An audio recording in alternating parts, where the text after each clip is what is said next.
Once the opposition has been filed, your writ has been filed, the oral proceedings takes place, then it is very difficult for you to have new grounds for opposition. So if you originally did not claim a lack of enablement, which is a typical problem that you may see, and it turns out the invention is not enabled, then it's very difficult once the process has gone on for some time to do this. In the appeal proceeding, which follows the opposition proceeding, this is in fact not possible.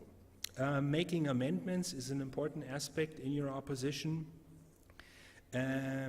What happens sometimes is that you are stuck with, you as patentee, for example, with the problem of amending the claim to make it more narrow, to uphold your EP patent.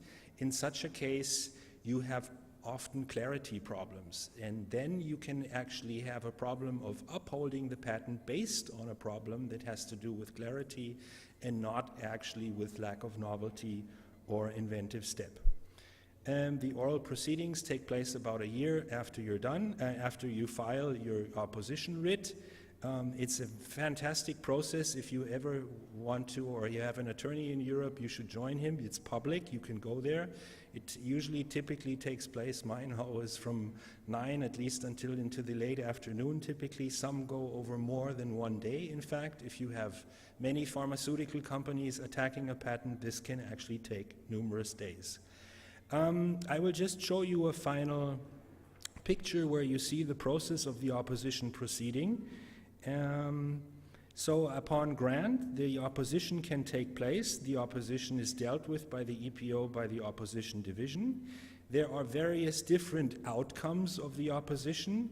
The patent can be completely upheld, upon which the appeal of the opponent takes place. The patent can be maintained in an amended form, upon which patentee and opponent can actually appeal the decision, and the patent can be revoked. In the case of the revocation of the patent, of course, patentee would file an appeal.